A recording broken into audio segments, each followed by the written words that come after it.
Hello, Capricorn, Sun, Moon, Rising, and Venus signs. Kamusta kayo? Sana po yung nasa mabuti kayong kalagayan. Welcome back po sa Star Tarot. At kung bago kayo rito, welcome din po kayo. Please subscribe, like, share my videos, and leave me a comment kung nakaresonate kayo. Thank you. So, tignan natin kung ano yung mga messages ni Capricorn. We have the Five of Pentacles. Ayan. So, Five of Pentacles.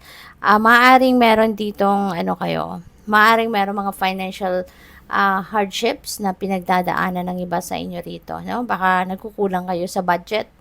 Sa ngayon, marami siguro naka-line up, no, na pagkakagastusan since, ngayon, December. No? So, Christmas season, panahon ng gift giving, baka nape-pressure kayo dito na bumili ng mga regalo, mga gano'n, no? Kaya baka yun ang pinoproblema, no, ng iba sa inyo. Baka running out of budget na. So, we have King of Pentacles, huwag kayong mag-alala. Si King of Pentacles is financial gain, financial abundance, prosperity, baka ang iba din sa inyo, pwedeng hindi talaga. Since si King of Pentacles, siya, established na siya, no, financially. Financially stable na siya, financially stable, financially comfortable, no, ganun si King of Pentacles, maano siya, tawag dito, abundant, no, and prosperous na tao. Marami na siyang pera, marami ng ipon, maaring very successful sa negosyo, mataas ang posisyon sa trabaho. So kapag kunyari nasa managerial position kayo, 'di ba? So mas mataas din ang sweldo ninyo, mas malaki yung take home na bayad, no? So maaari na you're very successful na in terms of your money, career, and finances. Kaya yung Five of Pentacles na to, maaring hindi naman kayo nagkukunan sa pera, hindi naman kayo wala naman kayong pinagdadaanan na financial struggles, maaring ganun. Pero baka nagne-negative mindset kayo. No? Baka nag-worry kayo, baka may mga worries kayo surrounding money matters, no? Na baka yun, yung parang nagwa-what if kayo. What if, 'di ba? Mabawasan ang ipon ko. What if may emergency pagkagastusan ako? What if, maaring mga ganun lang ang meron kayo. Not necessarily na talagang wala na kayong pera or nagkukulang kayo sa pera. So, pwedeng walang ganun, pero nagne-negative mindset kasi kayo. Yung parang iniisip ninyo, no, na yung worst case scenario surrounding money, 'di ba? So sana wag niyo gawin 'yon, Wag niyo gawin 'yon kasi always remember na kung ano yung iniisip mo, 'yun ang eventually mangyayari sa 3D reality mo, 'di ba? So instead of thinking negatively, instead of thinking what if, 'di ba, mabawasan ang kayamanan mo, what if mawalan ng trabaho, yung mga ganong klase ba.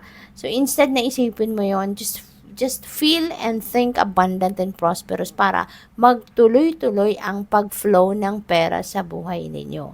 Okay? Kasi kung magte-think negatively ka, ay talaga, 'di ba? One day, kung ano man ang pinoproblema mo, ano man ang iniisip mo na hindi naman nangyayari talaga, that is going to manifest in your life. Kasi yun ang tinatry mong i-project, 'di ba, na energy out in the world. Okay? So, what else? Three of Cups, no? Time for celebration, no? This is, papalapit ng inyong birthday season. Kaya maraming celebration ang po pwedeng maganap, no? Mga Christmas party, mga ganon. Or baka meron kayong achievement dito, personal achievement, 'di ba, na makakamit kayo sa ngayon, i-enjoy ninyo. So, have fun. Okay? Have fun. At saka po pwede rin dito, Capricorn, na pwede rin na meron ditong okasyon na kayo ay maiimbitahan ng kung sino man, no? Maybe you are going to be invited somewhere, pa-party, reunion, or baka meron kayong achievement na yun ang isi-celebrate ninyo. Kaya have fun. So, what else? We have mouse. Ayan. So, baka meron ditong hindi kayo pagkakaintindihan with another person. Baka meron ditong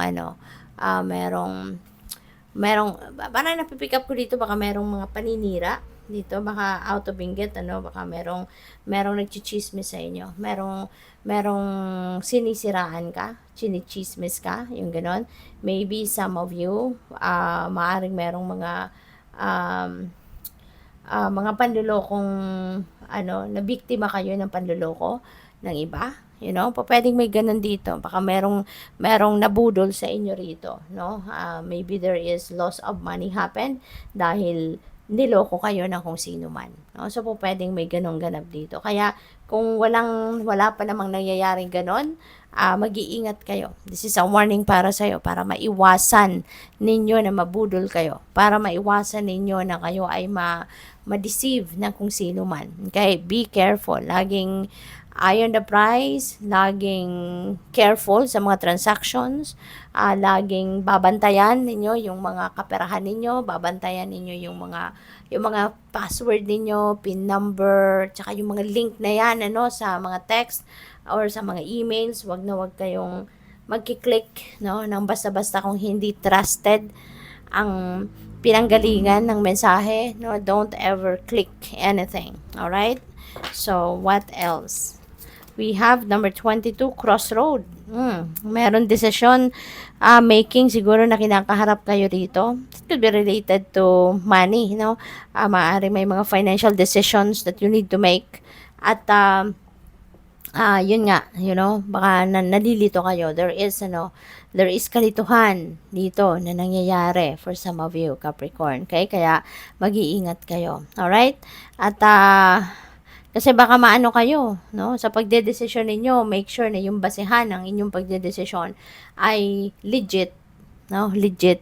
At hindi kayo magdedesisyon na naapektuhan kayo ng mga pambubudol ng mga ibang tao, or make sure na yung basehan ng ano ninyo is talagang sinigurado ninyo na yun ay tama, 'di ba? Na impormasyon ang natanggap ninyo. So you need to verify the information, 'di ba? Huwag kayong maniniwala sa mga basta-bastang nagmamarites at nagmamarisol sa inyo. All right?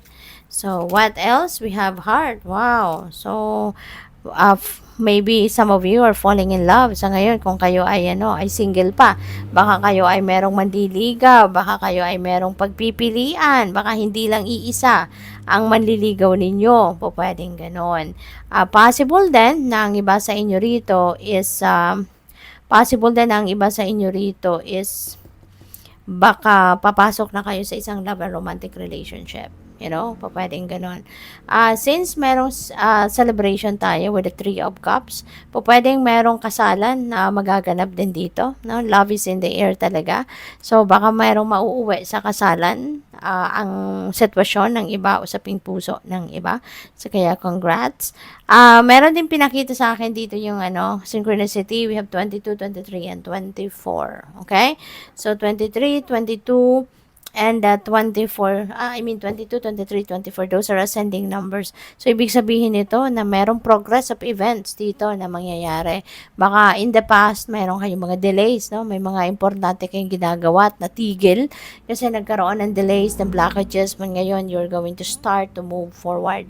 Muli, no? Kung ano man ang naging nakapasok sa stagnant energy ngayon, malilift na yung stagnation energy at yan ay muling uusad na. Okay? So, good luck. Thank you for watching Love and Light. Namaste.